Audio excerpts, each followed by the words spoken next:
Alhamdulillahi Rabbil Alamin wa bihi nasta'in wassalatu wassalamu ala ashrafil anbiya'i wal mursalin wa ala alihi wa ashabihi ajma'in. Qala rabbi shrah li sadri wa yassir li amri wahlul 'uqdatam min lisani yafqahu qawli. Subhanaka la ilma lana illa ma 'allamtana innaka antal alimul hakim. Wala haula wala quwwata illa billahil aliyyil azim. Amma ba'd. Alhamdulillah, kita rafakkan segala puji dan syukur kepada Allah Ta'ala di atas segala rahmat dan kurniaannya. Pada pagi yang mulia ini, kita masih lagi diberikan oleh Allah nikmat iman dan Islam, dan diberikan kesihatan dan keafiatan oleh Allah Ta'ala untuk dapat kita berada pada pagi ini dalam pengajian kuliah ilmu. Dan insya-Allah untuk pagi ini kita akan menyambung kembali bagi tadabbur menerusi surah An-Nisa, sambungan bagi ayat yang ke-33 ya. Jadi saya akan bacakan ayat yang ke-33, kemudian diikuti dengan ayat seterusnya sampai 35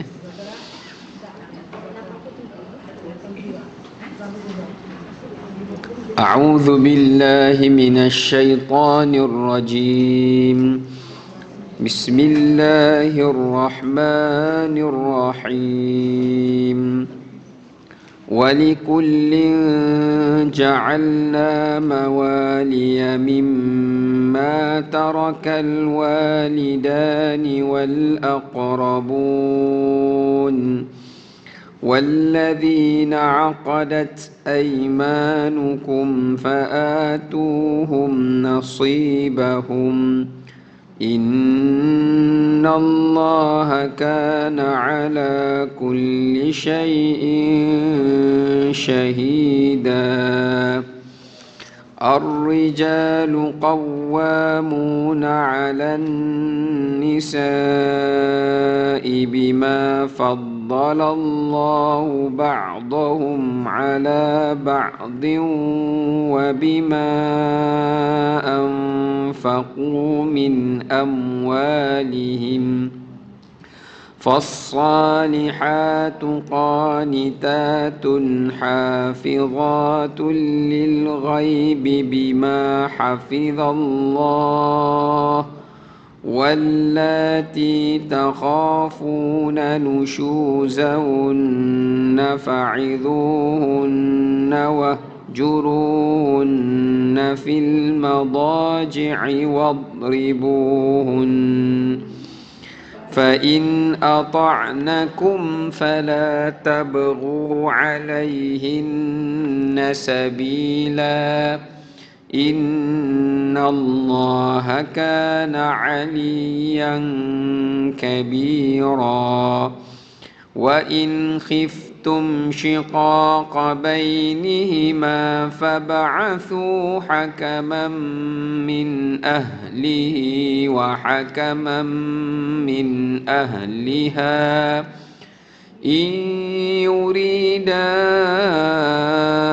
إصلاحا يوفق الله بينهما إن الله كان عليما خبيرا.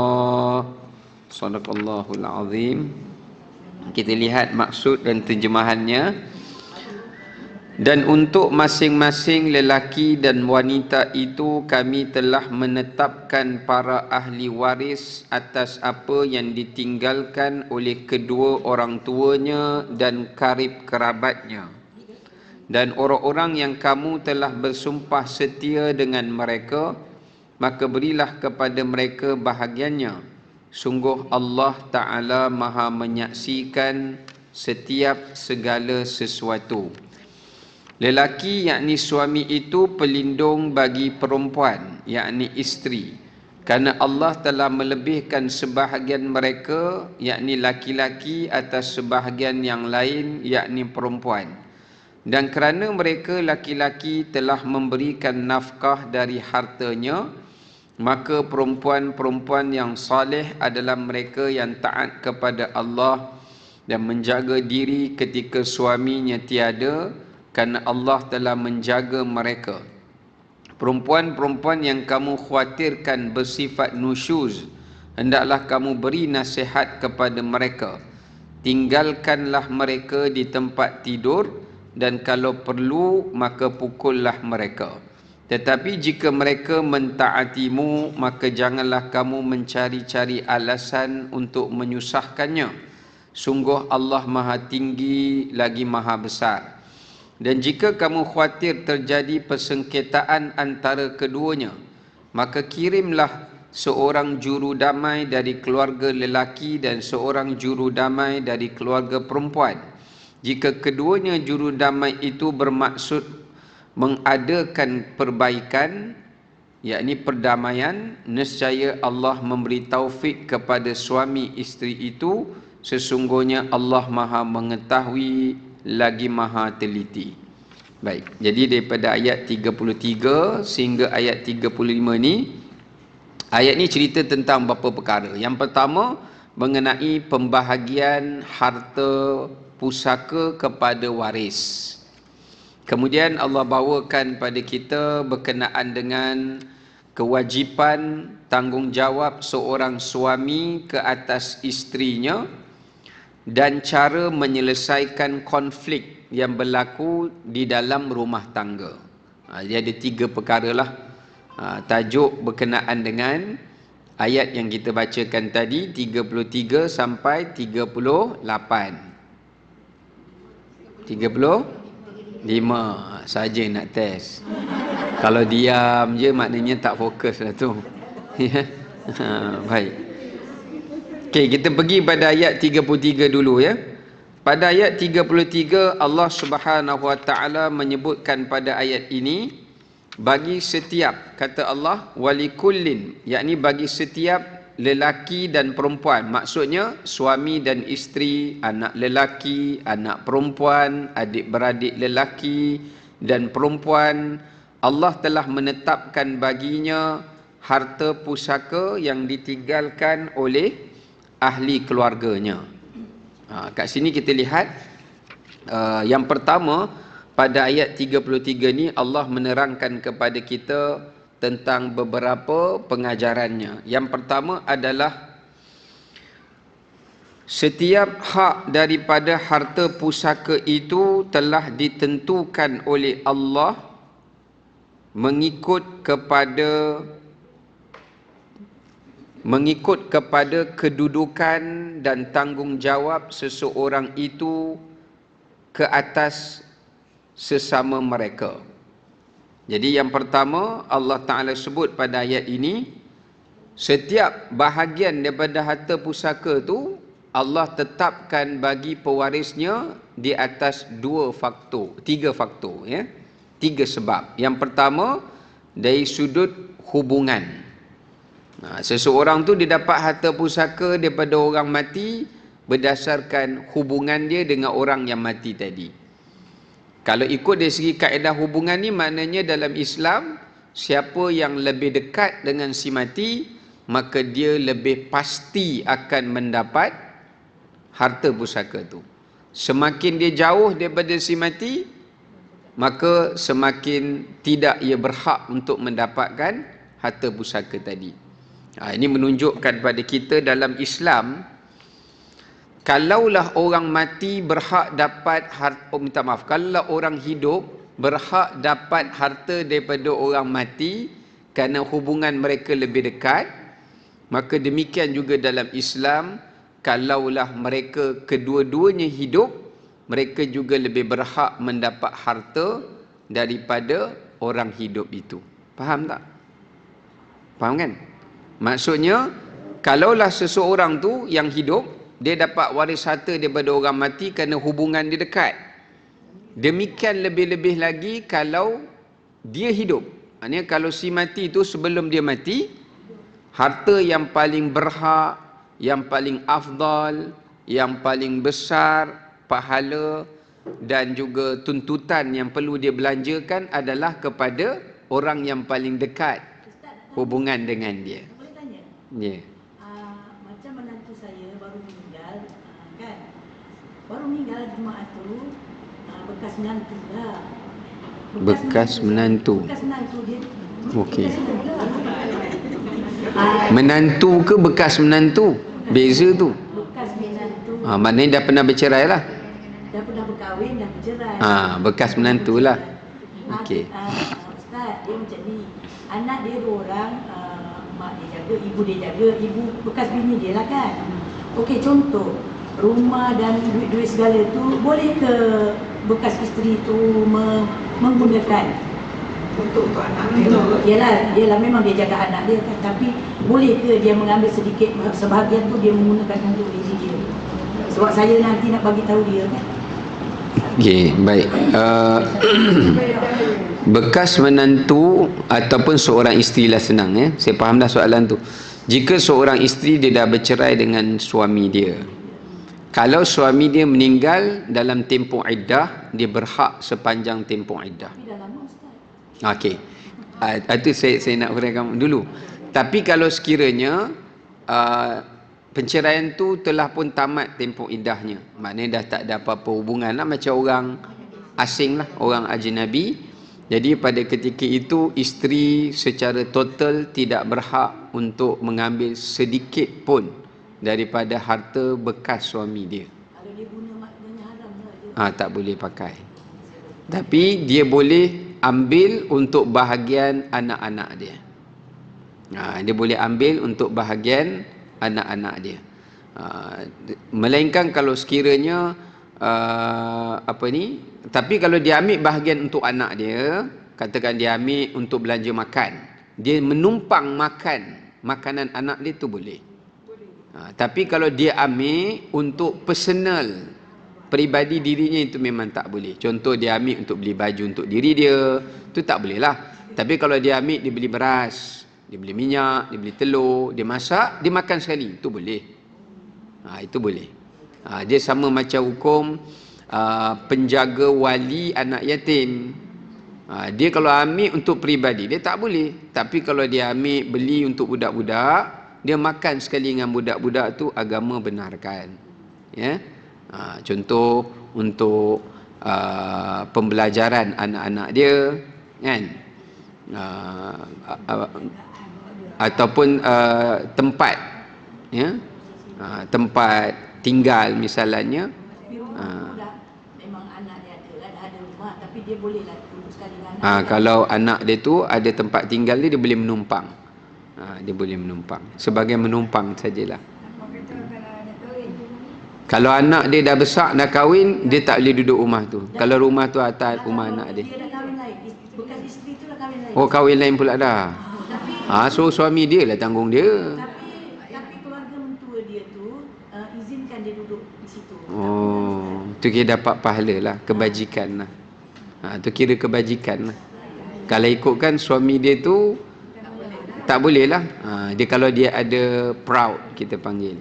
Ya, kalau dia ada maruah, dia pride, sorry. Dia ajaklah isi dia duduk rumah lain. Biarlah rumah tu keluarga anak-anak dia duduk ke, ataupun keluarga si suami duduk ke, misalnya lah. Tapi kalau dah diberi izin, dia orang pun okey, dia pun tak mampu misalnya contoh, okey, tak apalah, kalau masing-masing redha tak ada masalah. Dia jangan bila trigger bergaduh je, bila bergaduh habislah. Dia ungkitlah balik semua. Okey, baik. Itu saja Ustaz, terima kasih Ustaz. Ya, sama. Okey. Itu yang pertama ya.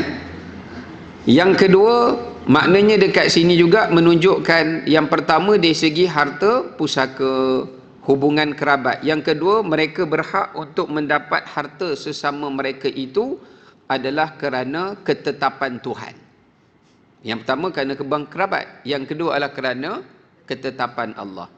Sebab kalau orang tu dekat sekalipun macam adik-beradik, tapi kalau Allah Ta'ala tetapkan tidak ada bahagian dia pada hak si mati, maka dia tidak berhak untuk mendapatkannya. Kerana Allah lebih mengetahui siapakah yang lebih berhak untuk mendapatkan harta tadi. Dan yang ketiga, iaitu adalah berdasarkan kepada kedudukan dan tanggungjawab. Ya, kedudukan dan tanggungjawab. Dekat sini juga menunjukkan bukan ketika mati sahaja, tapi ketika hidup juga seseorang itu dia berhak ke atas hartanya sendiri. Dia berhak untuk ke atas hartanya sendiri. Cuma walaupun dia berhak ke atas hartanya sendiri, siapa yang menjadi keutamaan untuk dia memberi hartanya? Tengok pada ayat ini Allah sebut walidan wal aqrabun. Pertama, ibu bapa dia. Sebab tu kalau sebelum surah ayat berkenaan dengan hukum pusaka ni turun, dulu pada awal Islam pusaka ni belum ada lagi. Ya. Bila pusaka tidak ada, yang ada dalam Islam wasiat saja. Jadi antara faraid dengan wasiat, mana lebih dulu Allah syariatkan? Wasiat dulu. Wasiat tu lebih awal disyariatkan sebelum daripada faraid. Baik. Jadi jangan kata faraid lebih afdal daripada wasiat. Bahkan wasiat difardukan dulu wajib wasiat tu. Sekarang wasiat tu dah jadi sunat sebab faraid dah ada. Baik. Dulu kalau kita tengok dalam surah Baqarah, Allah kata setiap orang nak mati dia wajib buat wasiat.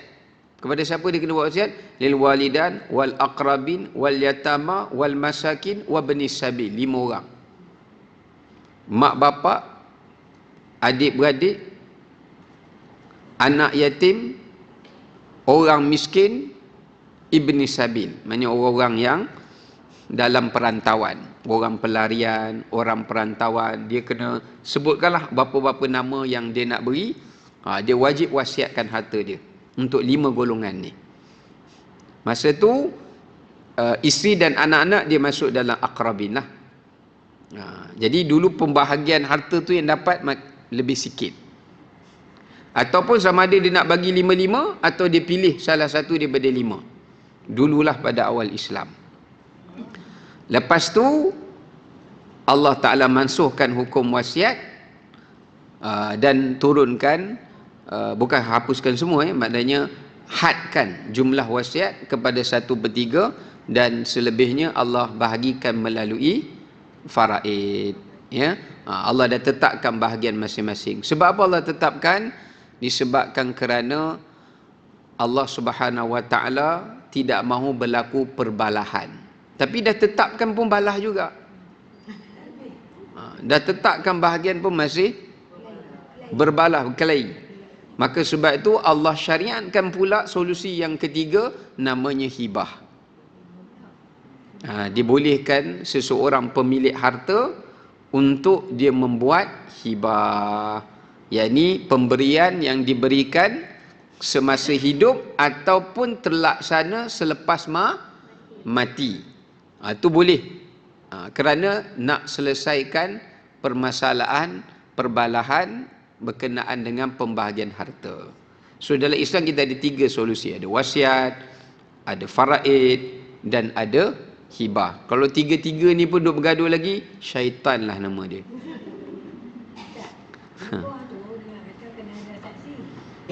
Semua kena ada saksi. Ya. 2 je. Dalam harta 2 saja saksi. Tak payah sampai 5. Tak kira. Tak laku lah. Tak laku. Ya. Okey.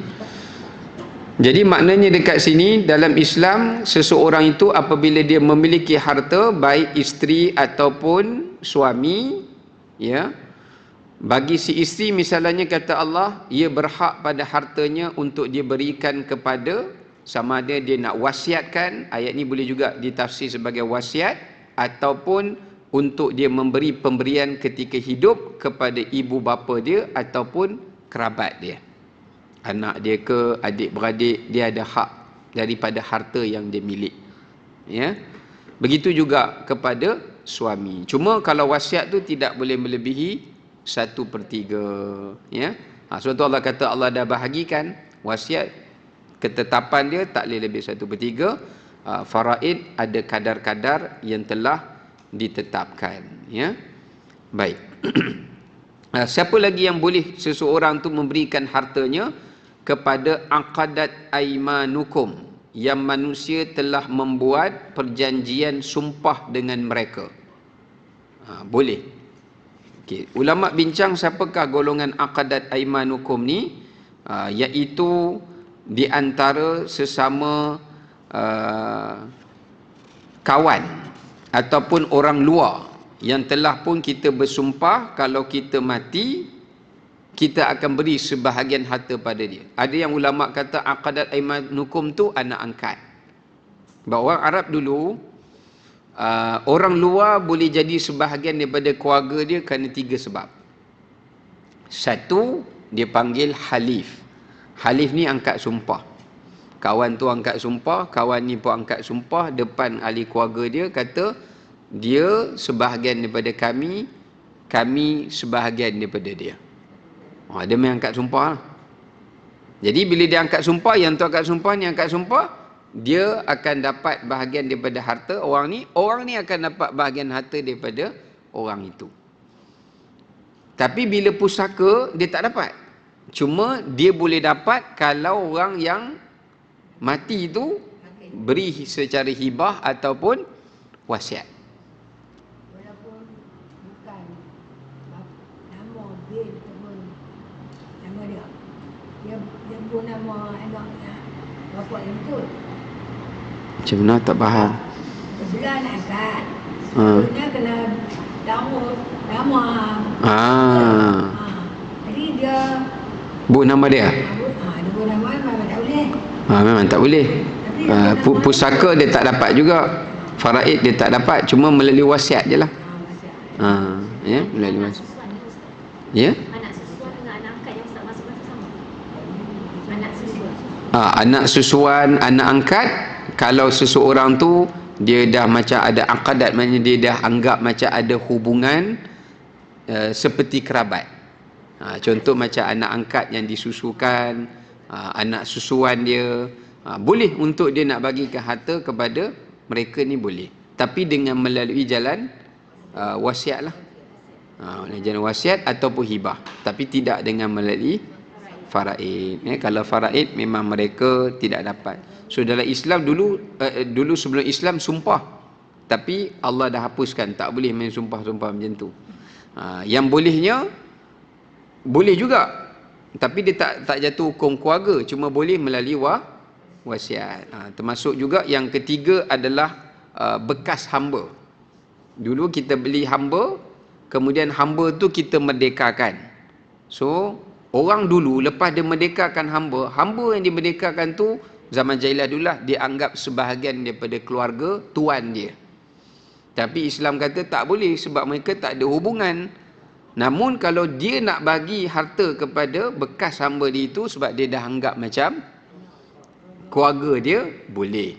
Tapi melalui hibah ataupun wasiat. Ya, hibah ataupun wasiat. Ya, baik. Ada yang juga menafsirkan aqadat aimanukum itu adalah merujuk kepada suami dan isteri. Sebab mereka ada melakukan akad. Maknanya walaupun isteri dah ada bahagian faraid, suami dah ada bahagian faraid, boleh untuk si mati buat wasiat kepada isterinya ataupun suaminya. Boleh ke tidak? Tak boleh. Yang boleh hanya melalui hibah sahaja. Sebab dalam hadis mula-mula boleh, kemudian hukum tu dimansuhkan. Nabi bersabda la wasiyata liwaris. Tak boleh beri wasiat kepada orang yang ada bahagian dalam faraid. Tak boleh. Suami nak wasiat kepada isterinya dapat harta lebih selain daripada faraid, tak sah wasiat tu. Dia nak bagi ke anak dia seorang ni lebih, tak sah wasiat tu. Kalau mereka yang diwasiatkan itu dapat hak melalui faraid. Tapi kalau tak dapat hak, boleh. Kalau dia tak ada bahagian dalam faraid, seseorang yang mati itu boleh memberikan wasiat kepada orang itu. Contoh macam anak susuan tak ada dalam bahagian faraid, dia bolehlah beri wasiat pada anak susuan.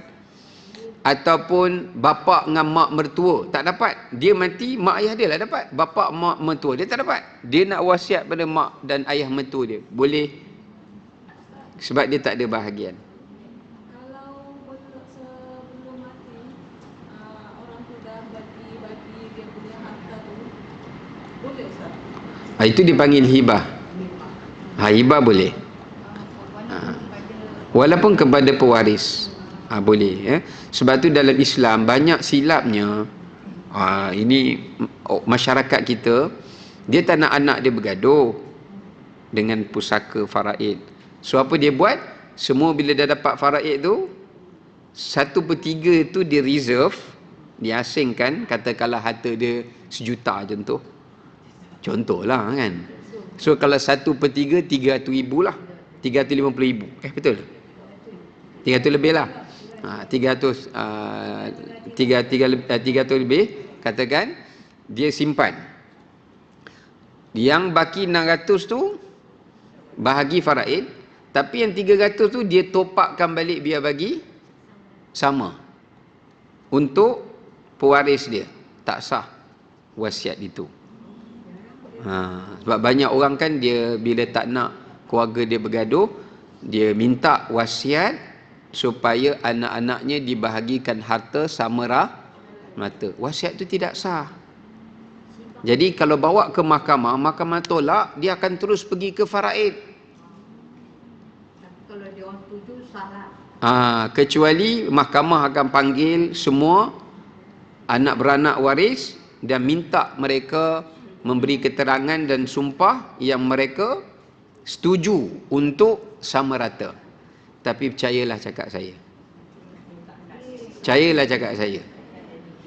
Masa mak tu hidup, mama nak wasiat semua sama, okey mama. Bila dia tengok duit tabung haji mama, cannot mama. So dia akan menolak. Kalau seorang menolak, semua faraid. Dia tak akan kira siapa yang menolak je dapat tu, tak. Dia akan batalkan. Semua setuju okey. Tapi kalau daripada 5, 4 setuju, majoriti tu, seorang tak setuju, tak terima.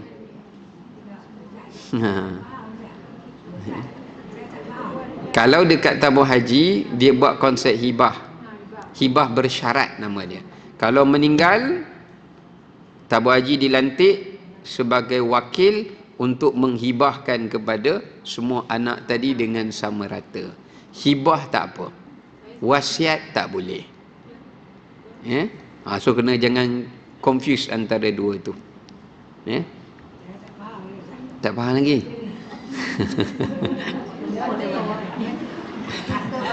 Harta banyak lah. Oi. Wasiat kat saya boleh.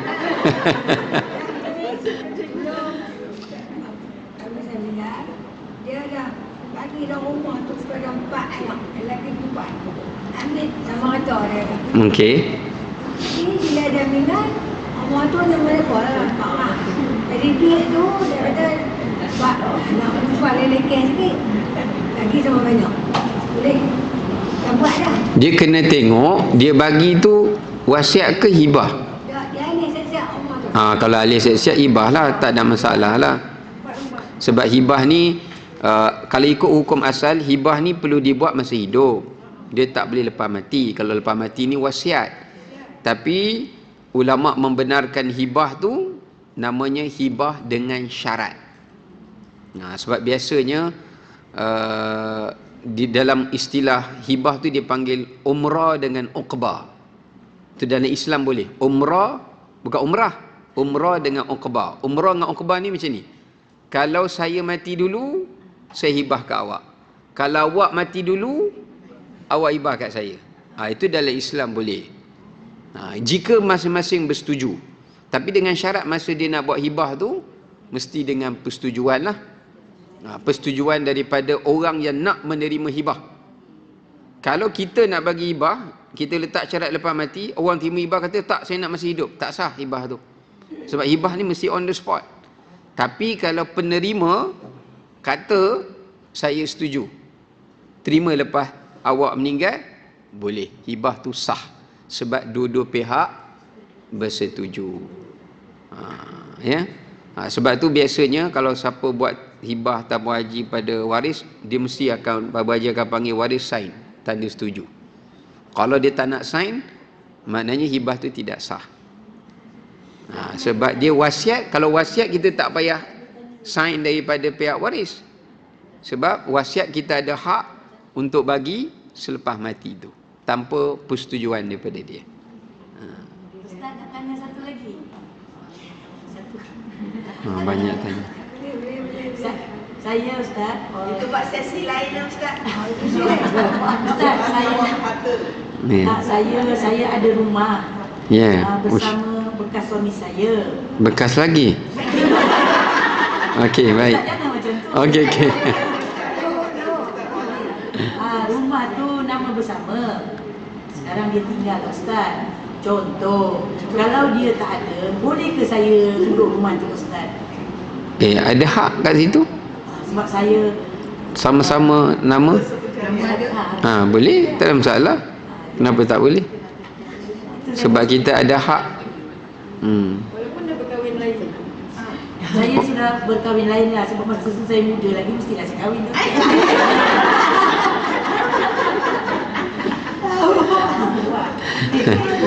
Boleh lah. Sebab kita ada hak kat situ kan. Tak ada masalah. Boleh. Sebab nama bersama kan. Cuma kalau jual, andai kata jual tu kena bahagi separuh-separuh lah. Tapi kalau tak jual, berarti masing-masing ada hak untuk manfaatkan. Sebab dia, masalah rumah ni, dia harta yang tidak boleh musyak, dia tak boleh dibahagikan. Dia bukan macam tanah. Kalau tanah kita boleh pecah lot. Kalau rumah sebiji tu kita tak boleh nak bahagi, kecuali dengan cara kita cairkan aset tu lah dengan kita jual kan. Okey. Macam-macam.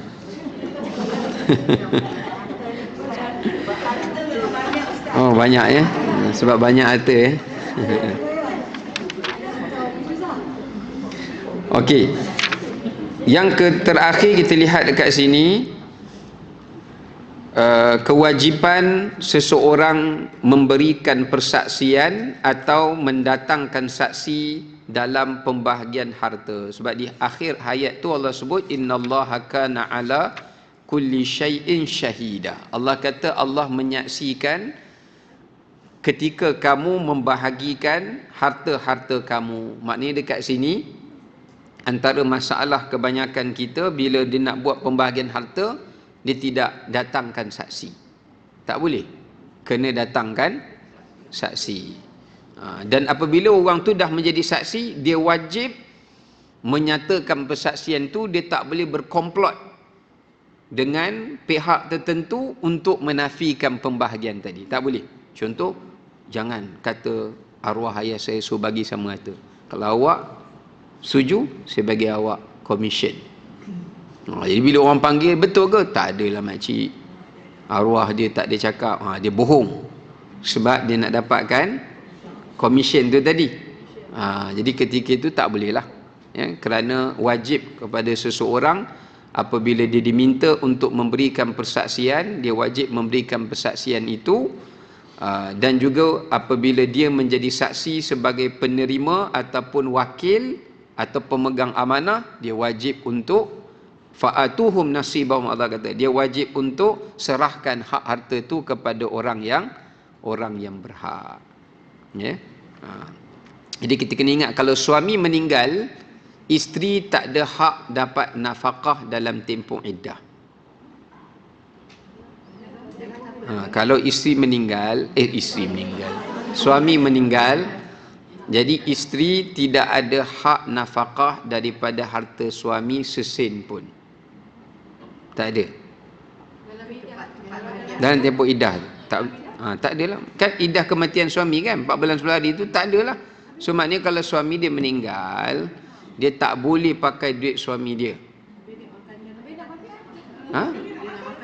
Nak makan? Oh, tak bekerja. Okey, okey, tenang, tenang. Bagi saya minum dulu. Memang nak diri sendiri Ustaz, tapi Okey. Kalau suami dia meninggal misalnya, dia hanya boleh menggunakan harta suami dengan kadar hak dia daripada pusaka bahagian suami dia sahaja. Faham? Tak faham? Maknanya dia ambil in advance. Ambil in advance. Nanti kena potong balik. Bila suami meninggal, dia dah tak layak dapat nafkah. Pemberi nafkah dah tak ada. Ya?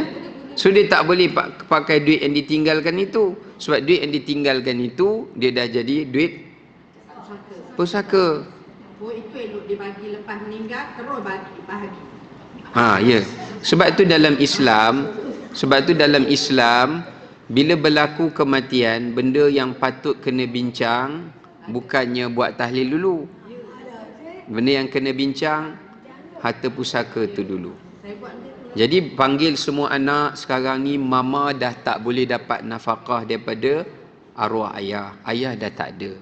So izinkan. Ini kan semua kan. Lepas kita dah tolak harta hutang ayah, kita dah tak, katakan dia tak ada wasiat kan. Sebab tu dia tak ada wasiat, maka kata kepada semua pemilik harta tu, mama nak kena ambil guna harta ayah ni untuk bahagian mama. Katakan anak dia semua dah besar lah. Oh, okey, kita tak kisah pun. Anak-anak pun kata, mama pakailah. Kalau mama pakai bahagian kita orang pun kita halalkan. Okey lah, kalau macam tu tak masalah lah. Tapi kalau anak dia kecil lagi, dia tak boleh lah sewenang-wenangnya pakai. Maknanya dia pakai daripada hak dia 1/8. kalau 1 juta tambah 1/8 Tak banyak lah 1/8. Kena sejuta tu bagi 8 dulu. Berapa? 1/8. Saya ni lama dah tamat matematik ni. 1 juta banyak ni. Banyak. 125,000. Sempatlah tu 4 bulan. Takkan 4 bulan 125,000 dah habis. Yang tu pergi joli nama dia. Kalau 1 juta lah, kalau dia tinggalkan 100,000, 12,000 je lah. Kena banyak puasa lah. Untuk 4 bulan 10 hari. Lepas 4 bulan 10 hari tu, dia kena berdikari lah. Isi tu, kerja lah. Kalau muda lagi, kerja. Tak boleh kerja, cari suami baru. Ustaz, kalau dah tua, siapa nak Ustaz? Siapa kata? Ada yang tua segak pun ada.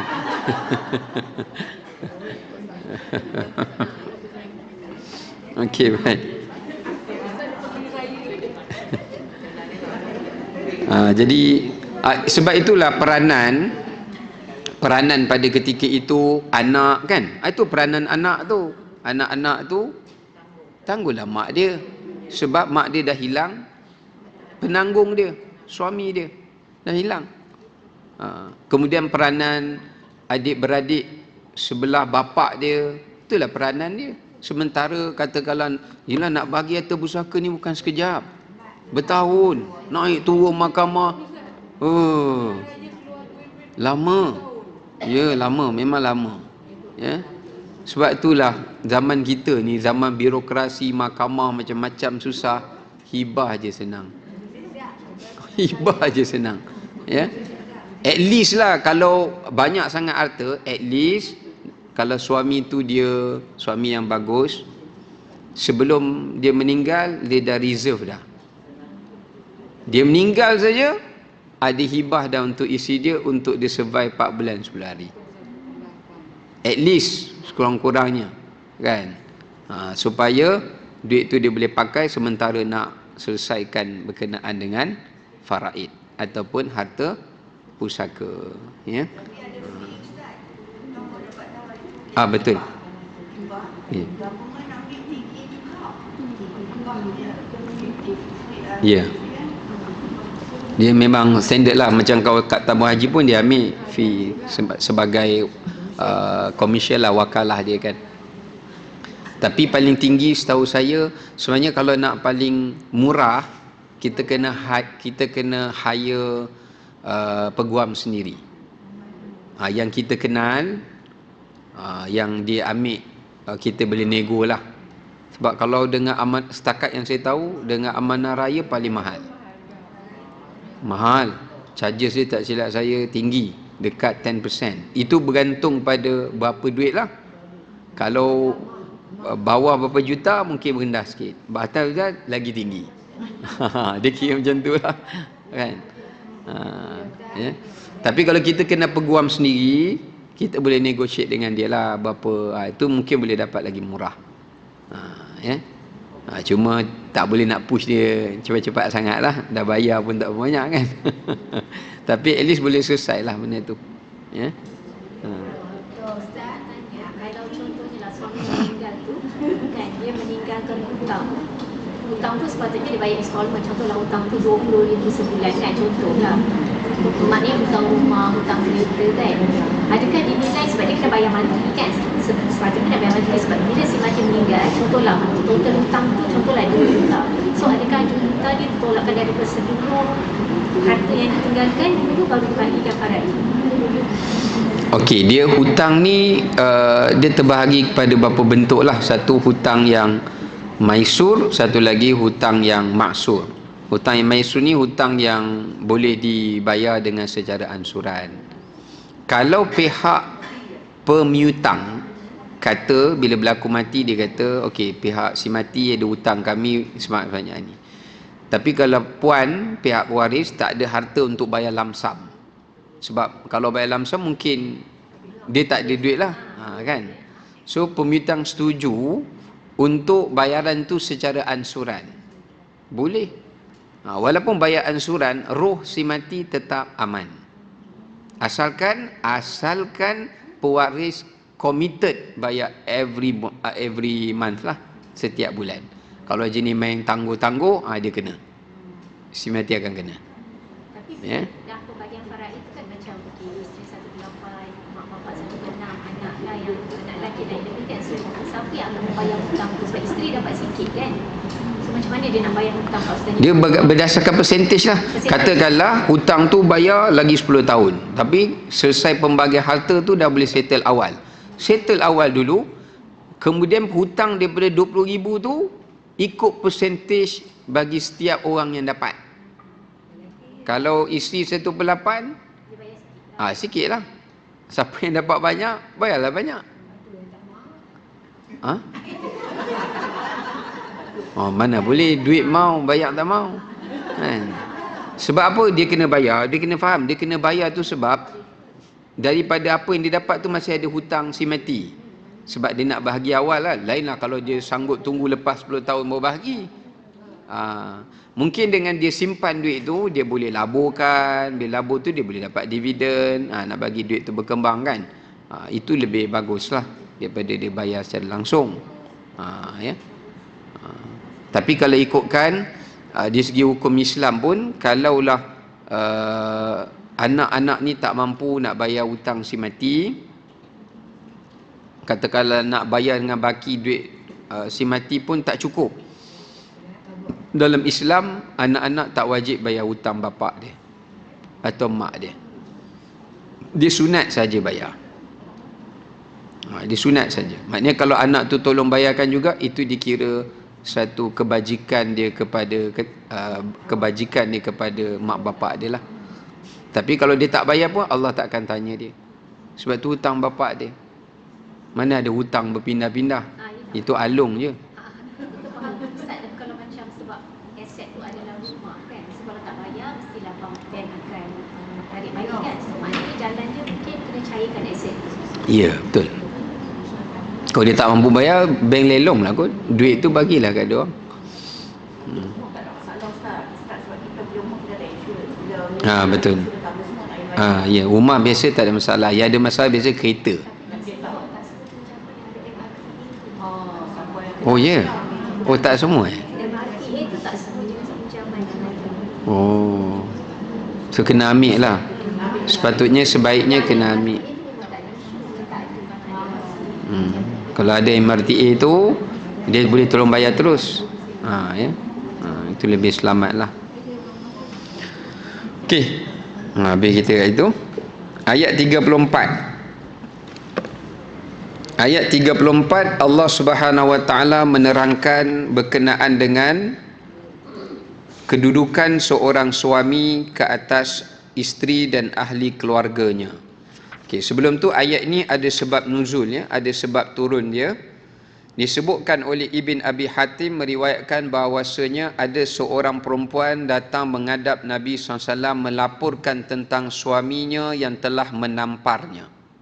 Dia datang jumpa Nabi, dia kata, Rasulullah, suami saya dah pukul saya, tampar dia. Ya? Ini menunjukkan boleh seseorang bercerita kepada orang lain tentang suami dia, boleh. Atau tentang isterinya, boleh. Cuma yang tak boleh di sosial media. Dia tak boleh cerita dalam sosial media. Saya kena tampar dengan suami saya semalam, post dekat Facebook. Tak boleh. Kalau dia cerita, orang buat apa? Orang maki je lah. Bodohlah suami kau ni. Suami kau ni siapa? Kami nak tampar dia balik.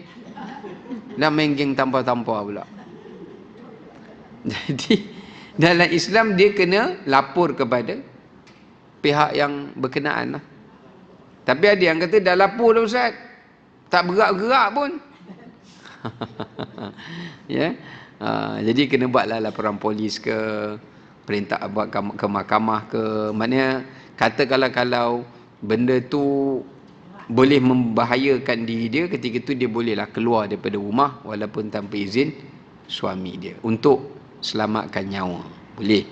Ya, tapi kalau sekali tu lepas tu suami dia insaf, tu tak bolehlah dia keluar. Tapi nak ceritakan hukumnya dia boleh melaporkan pada pihak yang berkuasa. Itu tidak dikira sebagai mengaibkan. Kemudian Nabi bersabda, laki-laki itu wajib dihukum qisas. Suami kamu tu kena qisas. Yang ini hukum balas semula. Ya. Kemudian Allah menurunkan firman Allah, ar-rijalu qawwamuna 'alan nisa, sampailah habis ayat 34, dan akhirnya perempuan itu kembali ke rumahnya dan dia tidak melakukan qisas kepada suaminya. Ya. Ini sebab turun ayat yang pertama. Sebab turun yang pertamalah. Ya. Baik. Dia diriwayatkan dalam riwayat yang kedua, Sa'ad ibn Rabi', dia kata ada satu pemimpin kaum Ansar, isterinya bernama Habibah binti Zaid yang berasal daripada kaum Ansar. Apabila isteri Sa'ad ibn Rabi' ni berlaku nusyus kepada suaminya dan kemudian Sa'id menamparnya, ini yang menjelaskan sebab cerita yang awal tadilah, ya. Lalu Nabi SAW menetapkan supaya Sa'ad bin Rabi' dipukul semula, yakni ditampar semula. Akhirnya Habibah, yakni isterinya dan ayahnya pergi ke rumah Sa'ad untuk tampar baliklah menantu dia tu. Dia sebab kalau perempuan tampar dengan lelaki tampar tak sama. So disuruh bapa dia, bapa mentua lah, tampar balik menantu tu lah. Ya. Jadi bila mereka pergi, tetapi Rasulullah SAW bersabda, kembalilah kalian. Jibril telah datang kepadaku dan memberi wahyu, telah turun kepadaku pada ayat 34 ini. Maka Nabi SAW melanjutkan sabdanya, kita menghendaki sesuatu dan Allah menghendaki sesuatu yang lain. Apa yang dikehendaki Allah adalah lebih baik. Kemudian hukum qisas dalam masalah ini telah pun dihapuskan. Maknanya tak boleh balas qisas kepada suami. Sudah. Maknanya kalau suami tampar pam tak boleh qisas kat dia. Dia ya. Apa dia? Secara automatik. Automatik tu apa? Dia nampak tak balas balik.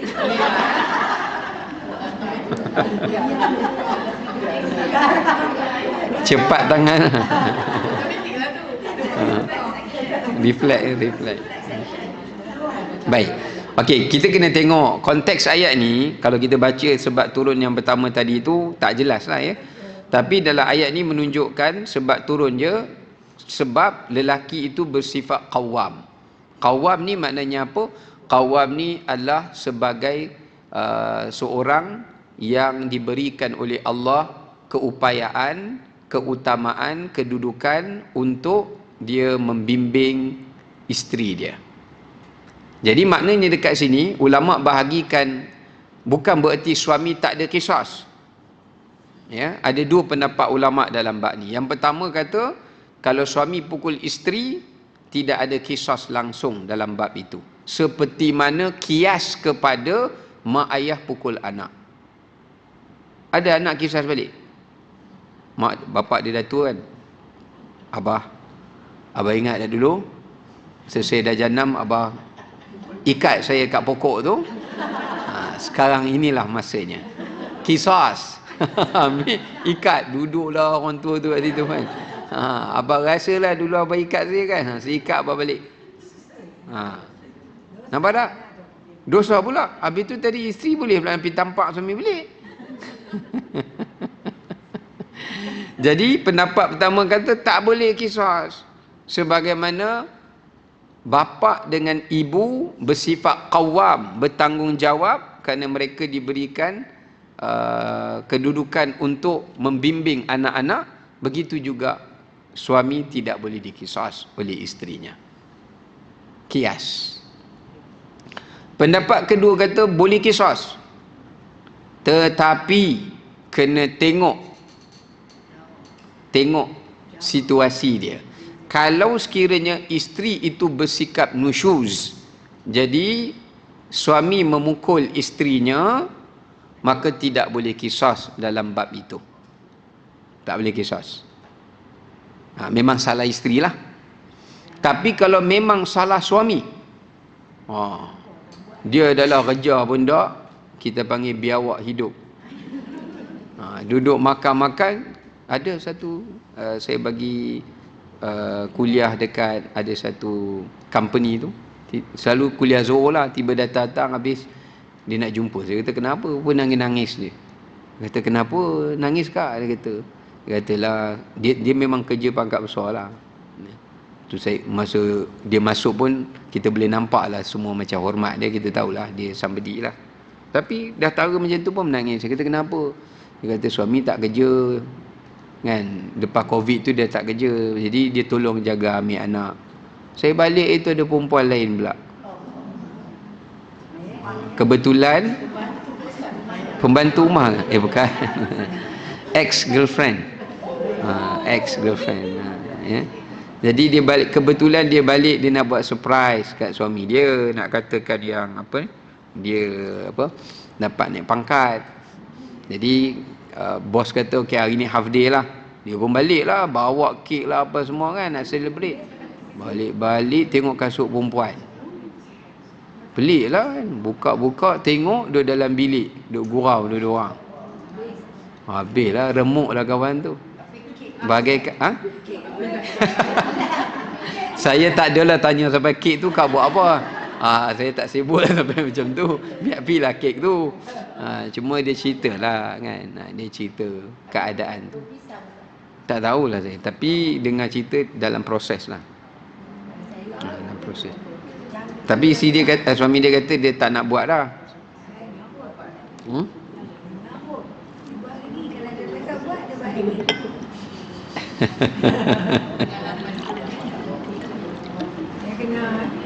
Kalau bagi peluang tak boleh ke? Orang perempuan ni kalau dah kantor sekali dia bagi peluang lah. Maknanya hati keras lah tu.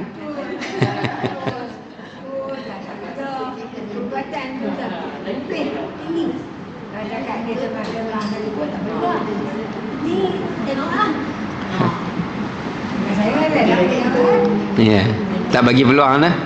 Tak bagi peluang lah kata cikgu. Tuang lah.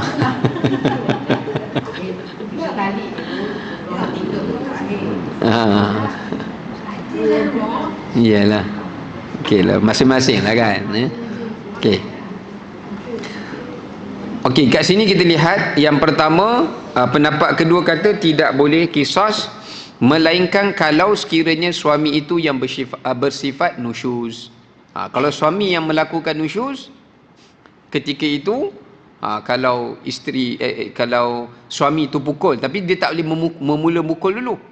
Jika suami itu memulakan, katakan kenapa awak nusyuz bisi-bisi, simpang dia tampar, isteri itu boleh lawan balik lah.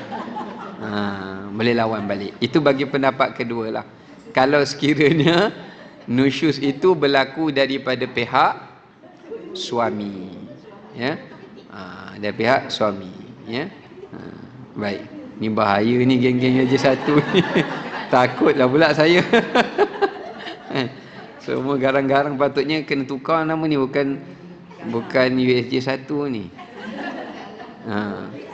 USJ Rimau. Oh ya ke? Yalah. Baik. Okey, kita balik semula ya. Pengajaran yang pertama daripada ayat ini iaitu suami bersifat qawwam. Okey, apa maksud qawwam? Qawwam ni yang kita nak kena faham supaya benda ini tidak disalah tafsirkan. Qawwam yang pertama daripada perkataan qawamah, memberi maksud kepada ketua. Maksudnya suami adalah merupakan ketua di dalam atau pemimpin di dalam sesebuah rumah tangga. Jadi pemimpin ni tanggungjawab dia besar. Ya. Apa-apa yang berlaku dalam rumah dia, ahli-ahli rumah, maka dia akan dipertanggungjawabkan oleh Allah Subhanahu wa taala. Ya. Bila kita sebut qawwam ini merujuk kepada beberapa perkara tanggungjawab kepimpinan yang suami ini kena pikul. Yang pertama adalah dari sudut yang disebut sebagai kecukupan kehidupan. Dipanggil mu'nah. Maknanya kecukupan untuk isterinya hidup, anak-anaknya hidup. Hidup ni luaslah, makan, minum, tempat tinggal dan sebagainya. Yang kedua, kepimpinan dari sudut kecukupan, bukan mu'nah kehidupan saja, tetapi adalah kecukupan dari sudut bimbingan dari sudut keimanan dan pengetahuan. Maknanya suami juga bertanggungjawab mengajar isterinya, bagi ilmu, ajar Quran, ajar semayang, ajar tentang hukum-hukum fardun ain. Kalau dia tak mampu semua pun, at least fardu ain. Asalnya hukum tu wajib ke atas suami. Kalau dia tak mampu, dia hanya mampu berkahwin dengan nurul ain, fardu ain dia tak mampu, dia wajib menyediakan guru kepada isteri dan anak-anaknya mempelajari fardu ain, dan dia pun kena belajar lah sama. Dia wajib. Sebab qawwam ni bukan dari sudut kehidupan, tetapi qawwam itu juga adalah dari sudut bimbingan dan pengetahuan ilmu. Sekurang-kurangnya adalah berkenaan dengan ilmu fardu ain, ya. Jadi bukan senang nak jadi suami. Sebab sebelum tu dia kena belajar macam-macam ilmu dulu, baru dia valid untuk memiliki sifat qawwam. Sebab apa? Sebab berdasarkan ayat Quran yang lain menyokong ayat ini, ya ayyuhallazina amanu qu anfusakum wa ahlikum nara. Ya. Jadi dia kena ajar, suami tu yang kena ajar. Patutnya bukan mak tau. Ayah kena ajar anak dia tentang haid, macam mana keluar haid, berapa tempoh haid. Bukan mak. Ayah dia tak datang haid. Yelah, memanglah bapak dia tak datang haid, tapi dia kena belajar lah. Kan? Hukum tu dia kena belajar. Lepas tu tentang aurat, tentang batasan mahram, semua tu tanggungjawab suami. Bukan senang tau. Sebab itulah kalau semua orang ni faham kahwin tu macam tu, orang bertakut nak kahwin. Mak, kalau mak isteri bantu ajar, dia dapat pahala lah, sebab dia tolong jalankan tanggungjawab suami tadi. Patutnya dia kena ajar. Dia patut kena ajar. Walaupun benda tu berkenaan dengan hukum kewanitaan, tapi dia kena tahulah Bukan berarti bila bab wanita, you lah, you perempuan, I kenapa kita tanya I pula? Tak. Dia pun kena tahu. Sebab dia qawam. Dia qawam. Dia perlu menyediakan bimbingan dari segi ilmu dan juga dari segi pendidikan. Jadi qawam tu bukan segi hidup saja, bahkan pendidikan anak-anak, pembelajaran, dan juga kalau dia tak mampu di sekolah, dia kena ajar sendirilah. Itu pun susah juga tu. Kalau tidak, Allah Ta'ala akan mempersoalkannya. Ya. Ya. Kalau suami cakap dia amanah pada isteri dia untuk beri anak, Ya. adakah dia terlepas tanggungjawab? Tidak juga. Maknanya tanggungjawab dia tetap tidak terlepas.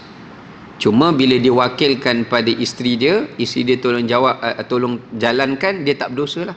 Maknanya kalau dia tak buat, dia tak sempat buat ke dia tak buat, dia tak berdosa sebab isteri dia dah tolong buat. Tetapi kalau isteri dia tak dapat buat, dia kena tanggung. Contoh kalau isteri dia pun tak sempat kan, Allah tak akan tanya isteri dia, Allah tanya pemilik asal lah. Allah akan tanya dia lah. Katakan isteri tu jawab, ya Allah, saya pun tak sempat lah, ya Allah. Jadi Allah tak akan tanya isteri tu dah, Allah akan tanya owner asal dia, pemilik tanggungjawab asal tu. Ya. Jadi sebab tu berat jugalah, bukan senang. Ya. Sebab isi tu, mak tu kadang-kadang banyak benda dia nak tengok kan, lipat bajulah, sidai bajulah, angkat bajulah. Ya. Sebab tu bab baju ni saja banyak benda. Saya masa Covid dulu, saya ingat, saya tolonglah. Saya kata kat isteri saya, apa susah zaman sekarang washing machine, bukan you basuh-basuh dengan tangan. Tak apa, dia satu hari tu dia saja tak nak buat. Saya pun dalam mesin basuh, sidai. Simple je, senang je. Lipat kan, lipat tu penat lah, dah start naik angin sikit lah masa lipat tu. masa sidai angkat tu okey je. Bila nak lipat tu kan, okey, dah lipat tu tak apa. Nak susun tu, masa susun tu saya letak je, dia komplain. Dia kata patut susun seluar kat sini, baju kat ni. Yang tu saya kata tu tak payahlah. Bila nak susun bagi-bagi tu kan, tu leceh sikit lah. Lepas tu ada satu lagi, apa dia? Gosok. Yang tu paling saya tak suka. Dalam banyak-banyak lipat saya okey lagi lah, boleh lah sambil lipat tu buat zikir ke apa kan. Tapi masa gosok, yang tu memang tak mahir lah. Tak apa-apa nak mahir sangat. Ya. Sabela. Baju tak payah gosok kan. Pakai je terus. Sebab iron tu lama kan. Tapi orang dulu tak ada iron pun. Oh ya.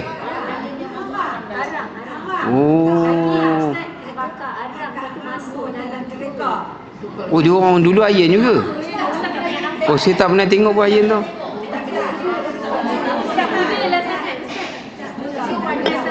Benda tu bulat ke? Mereka tu boleh buka. Arang tu kita dah bakar, masuk dalam. Kita iron tu bentuk apa? Bulat. Oh, bentuk iron lah. Bahagian besi boleh buka, letak dalam arang tu, tak dalam. Dia panas kan, ada gosok. Kalau iron tu sejuk, arang tu dah habis sejuk.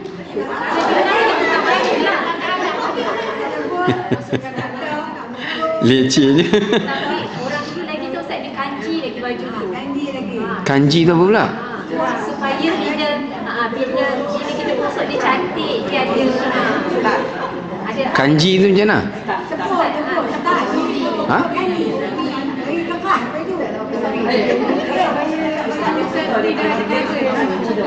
Tak, saya tak faham. Kanji tu apa? Kanji tu maknanya dah cuci baju tu.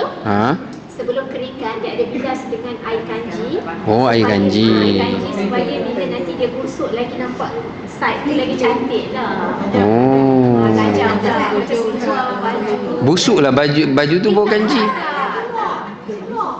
Bukan kanji nasi Ustaz. Oh, ya ke? Oh, okey.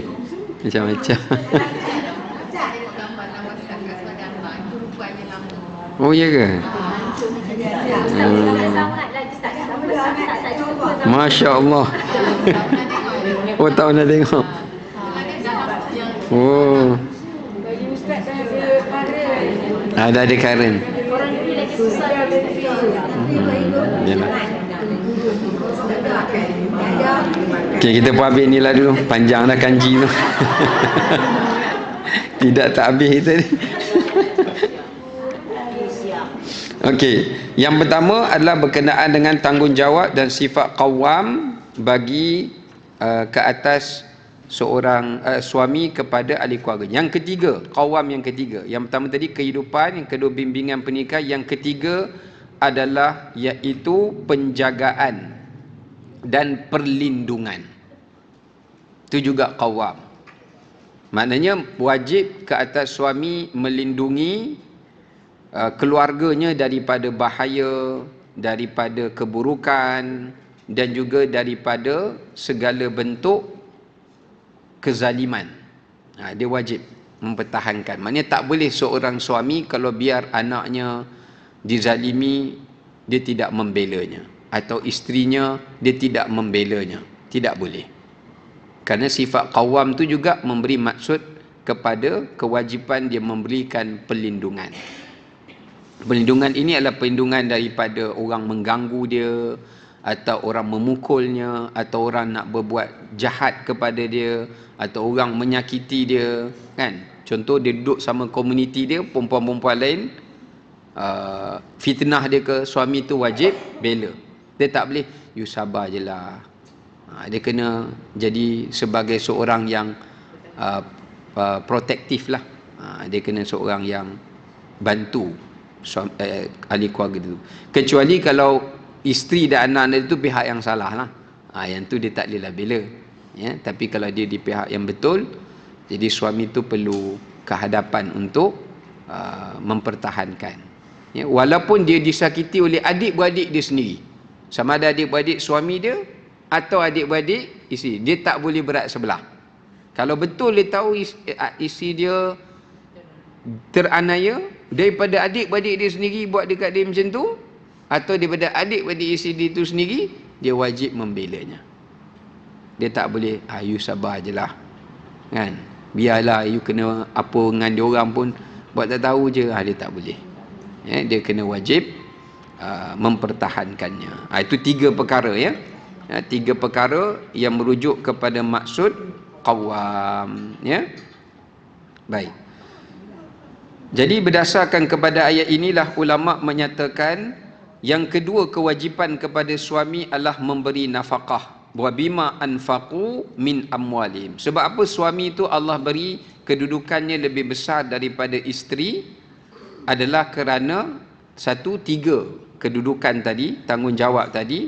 Nombor dua adalah kerana mereka diberikan tanggungjawab memberikan perbelanjaan ataupun nafkah. Ini dia dah masuk dalam bab perbahasan nafkah. Ya, nafkah seorang suami kepada isterinya.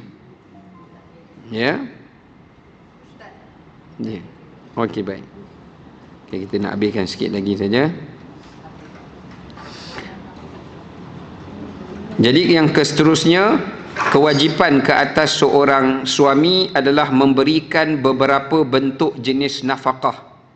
Ya, beberapa bentuk jenis nafkah kepada isterinya. Yang pertama, kalau kita lihat nafkah dari sudut tempat tinggal.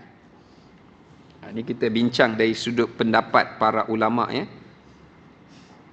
Yang pertama adalah tempat tinggal. Ini sepakat para ulama, tidak ada khilaf.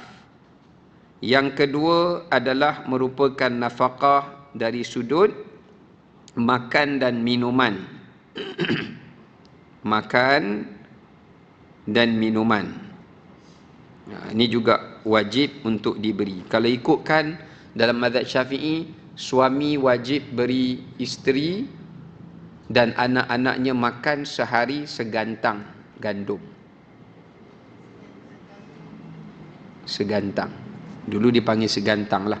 Saya tak pasti. Kalau secupak, macam kalau fitrah, zakat fitrah tu dipakai cupak kan. Maknanya 4 cupak. Maknanya 4 cupak lah. Minimanya 4 cupak. Paling kurang. Ya. Jadi memberi makan dan minum tu wajib. Dengan kadar tu. Kalau kurang daripada 1 gantang, maka berdosa. Kecuali kalau isinya geng diet. Yang jenis saya tak apa bang, saya minum air suam je. Rezeki dia lah, dia boleh saving lah duit kat situ kan. Ya. Kemudian yang ketiga adalah pakaian. Pakaian sekurang-kurangnya setahun 2 jenis. Satu, kalau ikutkan dalam mazhab Syafi'i, dia kata setahun 2 helai. Ya, tapi 2 helai itu kerana merujuk kepada adat lah. Zaman dulu ada musim sejuk, satu pakaian, musim panas, satu pakaian. Tapi sebenarnya dia balik kepada adat. Maknanya kalau adat setempat tu, dia dalam setahun tu ada baju raya, kan? Raya Aidil Adha, Aidil Fitri, apa lagi? Kenduri. Anniversary buat dia kah?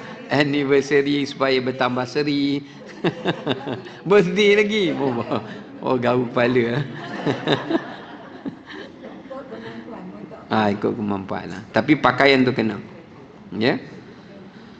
Cuma di dalam mazhab Syafi'i dia wajib 3 tu saja. Tempat tinggal, makanan, pakaian. Pakaian. Yang keempat, pendidikan. Macam isteri tu dia nak pergi belajar, kan? Pergi ulang alik masjid, duit ni lah, duit minyak lah kalau nak pergi belajar. Kalau kena masuk yuran ke bayar ke, iaitu sekali. Dan yang kelima, perhiasan. Perhiasan tu kena bagi tu. Emas, gelang, kan? Kalau isi tu tak minat, alhamdulillah. Saya tak minat sangat pakai, alhamdulillah. Tapi masa dia tak minat gelang macam cimai, dia jenis minat beg mahal-mahal tu, pening bala juga. Handbag yang tu lah, yang ni lah, kan. Itu satu penyakit lah juga. Apa dia? Make up lah, apalah. Ya. Jadi perhiasan pun suami kena bagi. Contoh piselun rambut, gunting kan. Itu nafkah daripada suami. Sebab kecantikan tu untuk siapa? Suami. Jadi dia kena sponsor. Dia kena bayar. Ya. Dia nak pi kuku ke apa kan. Jadi kena claim dekat suami dia. Ya. Cuma dalam mazhab Syafi'i tak masuk, ada 2 lagi benda. Alhamdulillah, ya. Yang pertama, khadam. Khadam tak wajib. Ataupun kita panggil pembantu rumah. Ya. Jadi you nak pergi salon ke, tak apa. Tapi semua you tak ada pembantu. Baru berpi cantik kuku, mai pi dapur, kasak balik. Pi cantik balik. Kan? Jadi khadam tidak wajib. Sebab dalilnya, kerana bila Fatimah minta kepada Sayyidina Ali, maka Sayyidina Ali kata dia tak boleh bagi, dan Nabi SAW ajar Fatimah digantikan dengan zikir, tasbih, tahmid dan takbir. Jadi itu menunjukkan dia tidak wajib. Ya. Kalau suami isteri tu tak larat, Ustaz, pun dia tak larat, dia tak nak buat. Dia tak larat lah, bukan dia tak nak buat, dia tak larat, suami kena bantu. Suami kena bantu. Contoh, balik-balik pasal apa baju tak lipat ni? Saya tak larat lah bang. Tadi pi panjat. Ni pasal apa? Dia pi panjat, budak tu pi panjat atas tu. Contohlah anak dia buas kan. Sekejap ada panjat atas langsir, sekejap duduk atas kipas dia pusing. Jadi dia pun tak larat lah banyak benda nak kena tengok. Jadi suami dia kena bantu. Ya. Kalau dia tak mampu sediakan khadam, dia kena bantu. Yang seterusnya, yang alhamdulillah juga dalam mazhab Syafi'i tak wajib juga untuk menanggung perubatan. Tak wajib. Kalau sakit, bayar sendiri. Tak apa, nampak macam mana. Kalau suami bayar juga, dia panggil sedekah. Dia tak panggil nafkah, dia panggil sedekah. Sebab apa? Dia kena faham, ulama-ulama dulu mereka tak masukkan dalam bab nafkah ni bab perubatan, bab khadam. Khadam ada dah, tapi dia tak masukkanlah. Sebab zaman dulu khadam ni dia pakai hamba, kan? Sebab zaman dulu tak apalah, sebab hamba tu wujud, kan? Hamba ni ikut suka kita, nak bayar dia apa. Orang gaji lah ni, dia ada grade. Dia bukan boleh main suka bayar berapa. Sebab itu dikira bekerja, bukan dikira khadam. Hamba tu lain. Zaman dulu kenapa perubatan tak masuk? Sebab orang dulu mereka merawat diri secara tradisional.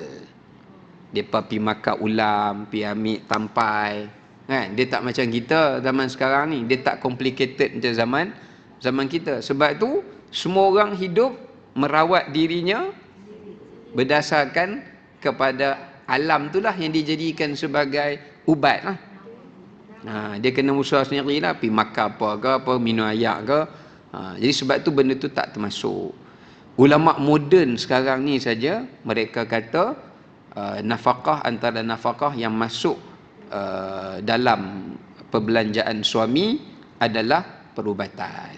Kerana perubatan tu lebih aula, lebih penting daripada orang gaji. Kalau dulu pun ulama ada khilaf, ada kata kena bagi orang gaji, dia kata tak bagi, sedangkan ni lebih aula. Sebab kalau dia sakit, apa pun tak dia buat, kan? Nak bagi baju pun dia tak mau pakai baju, dia kena pakai baju pun sakit.